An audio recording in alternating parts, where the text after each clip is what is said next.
Michel Zerbib est avec nous en studio pour sa chronique judiciaire comme tous les matins. Bonjour Michel. Bonjour Ilana. Et oui, nous sommes contents de vous retrouver chaque matin. Le procès historique des attentats islamistes du 13 novembre 2015, on en parle avec vous.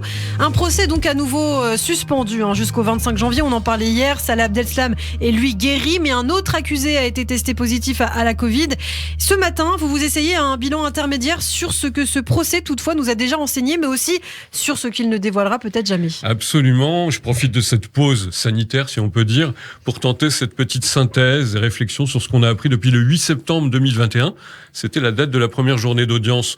On se demande aujourd'hui, après plus de 4 mois d'audience, si on connaîtra un jour la vérité sur l'organisation et la mise en œuvre des massacres terroristes les plus terribles de ces dernières années. On a de si grandes attentes, c'est vrai, dans ce procès entre sa partie testimoniale et la compréhension du crime, de l'idéologie et des possibles suites. La menace est toujours présente. La Cour a donc abordé il y a quelques jours enfin le fond du dossier.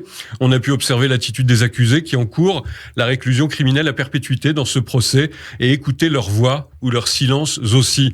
Et quelques réflexions s'imposent. Je vous ai décrit les audiences de Mohamed Abrini, Oussama Krayem et Salah Abdeslam dans sa présence. C'est déjà pressentir les limites de ce procès, comme on dit, historique, en ce qui concerne la manifestation de la vérité.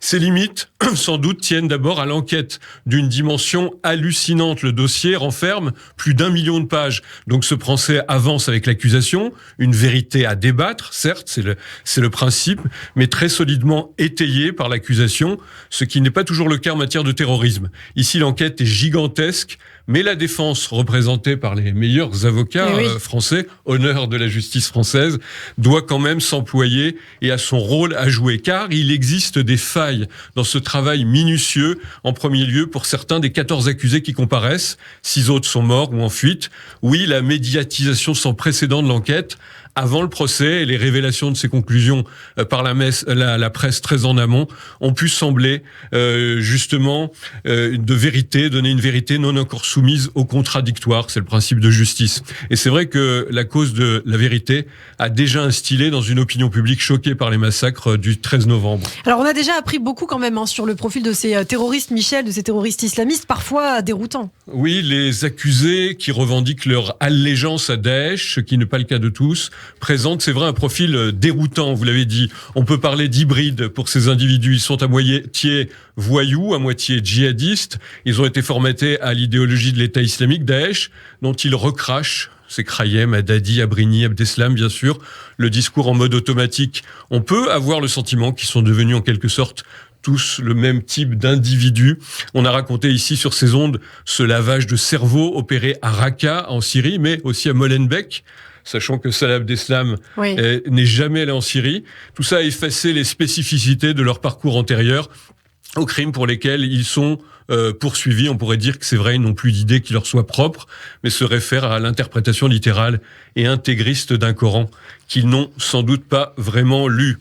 Muet à l'audience, par exemple, Oussama Krayem, l'officier supérieur de l'armée islamiste, s'est beaucoup exprimé lors de l'instruction sur ce qu'il pensait de la vente des femmes comme esclaves sexuels. Il répondait « Si l'islam dit que ça se fait, je suis pour, sinon je suis contre ». De son côté, questionné aux assises sur les viols massifs des femmes yézidis, Abrini, vous vous en souvenez, avait livré un extrait effrayant de ses connaissances historiques. Vous parlez de viol, mais dans toutes les guerres de conquête, les femmes étaient mises au marché. Ce que vous appelez viol, des historiens parlent de projets de natalité. Napoléon, Alexandre le Grand l'ont fait, ça vous fascine. Mais quand ce sont les musulmans de l'État islamique, moi j'accepte tout de Daesh.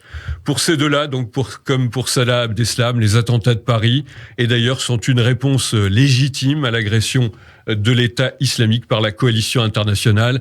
Et on peut dire, Ilana, que 6 ans après, en prison, ils ont encore approfondi la folie de leur propagande. Merci beaucoup Michel Zerbib pour cette analyse et ces précisions sur le procès donc, du 13 novembre 2015 qui va très bientôt reprendre. Merci Michel, on vous retrouve demain sur Radio J.